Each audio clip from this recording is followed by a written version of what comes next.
All right, I just got my earthquakes. Yeah, I'm gonna teach it to Entei real quick.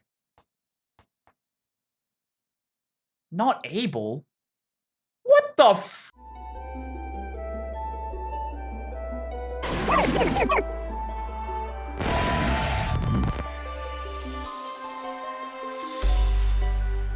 What's going on, everyone? My name's Patterrz, and how many times when playing through a Pokemon game have you stopped and thought to yourself, what? Well, this video will be going down some of what I believe are the weirdest design decisions that Game Freak have made while creating the Pokemon games, and I'm gonna try and stay away from some of the more gameplay-focused aspects and just stick to the more ridiculous and weird and strange choices that they made when making the Pokemon games. Now, this video is a little bit hard to title, so hopefully I did it correctly, but it's gonna be a lot of cases such as, for example, Let's Go Pikachu and Let's Go Eevee, we don't have held items and abilities. Weird, but we still have Mega Evolutions, so it's not really like a Gen 1 remake exactly, it's just like kinda. It's a little bit weird, but we're gonna stick mostly towards those. Hopefully you guys do enjoy it, and this is a personal list of my top 10, some of the weirdest things that I think are in the games, and we had a little brainstorming session on a stream recently, and we came up with a few things. If you think that I have missed anything, or you have a top 10 weird things in Pokemon games that you would like to leave in the comment section below, I would encourage you to do so, but let's just get on with it. Now, when it comes to weird and strange choices in Pokemon games, a lot of it is gonna come down to the movesets that Game Freak decided to give to some of the Pokemon. A lot of the points on this list are different moves that Pokemon can and can't learn. For example, did you know that Pidgeotto, Pidgeotto, one of the most iconic bird Pokemon in the Pokemon series, Ash's trusty right-hand bird as he traveled through Kanto, and one of the Pokemon that people went to first when they started their Pokemon adventures in Red and Blue, can't learn Wing Attack until level 37 from Generation 4 onward. That is incredibly specific. Pidgeotto, for some reason, can't learn Wing Attack until the level after it's supposed to evolve, just Generation 4 onward. So Generation 3, it was fine, learned at level 27, had a good Wing Attack, had a good flying type move. It could use its giant ass wings for something, but Generation 4 onward, they were like, hey, let's take it and put it at level 37 so it doesn't learn it until after it evolves. For some reason, they just didn't like Pidgeotto all that much after Generation 4, and they moved one of the best early game flying type moves it could get until after it evolves, making it just that little bit more useless. It seems like weirdly specifically targeted to make Pidgeotto just a little bit worse, and it doesn't really make any sense. At number 9, we have the really strange and odd design of Cerulean City. Now, if you take a closer look at it, the design of the city makes absolutely no sense. So you come in from the mountain, which, I mean, a mountain path into a city is no strange thing, I guess. You come in through the mountain, and there's only one way you can leave the city. Sorry, there's two ways you can leave the city. Either one, you bypass a tree, which is a whole different story, but you can't bypass a tree unless you have a certain Pokemon move that you can't get in Cerulean City. A little bit odd. But the only other way that you can get out of the city is if you go through someone's house. This is so strange because it's someone's house and you need to go through it just to leave. Can you imagine the amount of people that line up outside this guy's house on a regular basis, just knock, knock, knock. Hey, dude, sorry to intrude and all, but I need to get through. I need to go to Vermilion. I have a doctor's appointment. Is it okay if I just come through the house? Is that all right? I don't know what the planning of the city, I don't know what the city planners are thinking when they came up with this design, but I think they were on a lot of things at the time. Okay, so for the next one, I'm gonna show you 3 Pokemon, and you have to tell me of these 3 Pokemon, which one of them can't learn Ice Punch. Did you get it? That's right, it's Kyurem. Kyurem is the one out of these 3 Pokemon that can't learn Ice Punch. I know some of the egg moves and learn sets of some of the Pokemon are a little bit off and a little bit strange, but I think it's a huge injustice to Kyurem that it can't learn Ice Punch. I know the original Kyurem doesn't have exactly the biggest arms, but Kyurem Black has huge icy arms, literally made of ice, and he can't use Ice Punch. That is so sad for Kyurem, and it's really so odd that Ghastly and Whooper, they both don't have hands, but can still punch things with ice. A little bit confused on that one, Game Freak. Yanmega.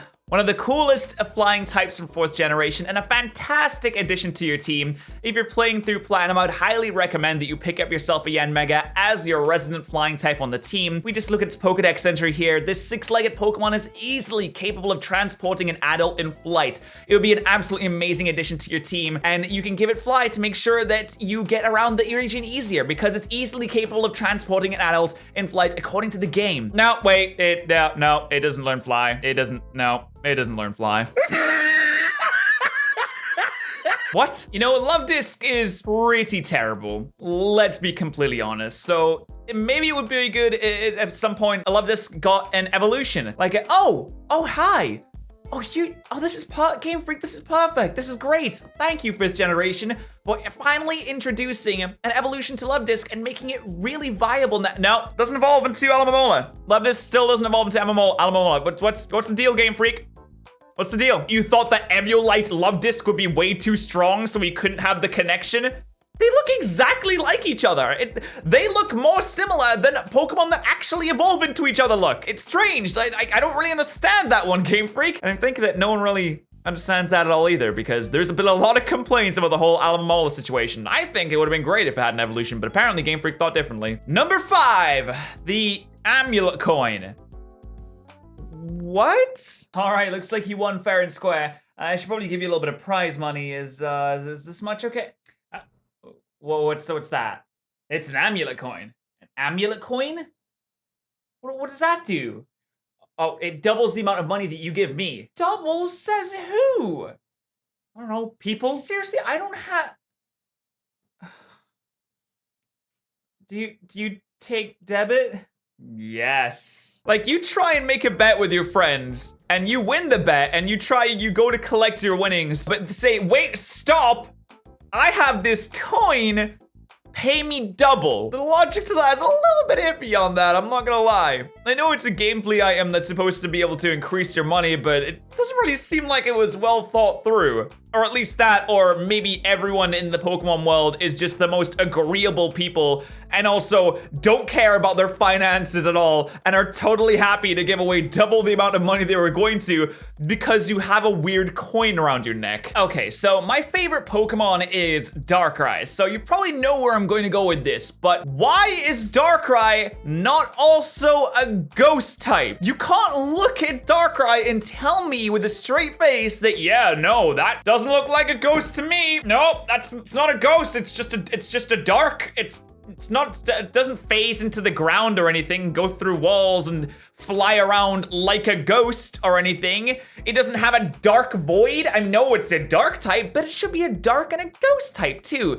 I'm pretty sure they just did this for balance reasons because dark and ghost in Generation 4 had no weaknesses, so I guess I could see that, but at the same time, you know, Spiritomb and Sableye both exist. Just give my boy Darkrai ghost typing.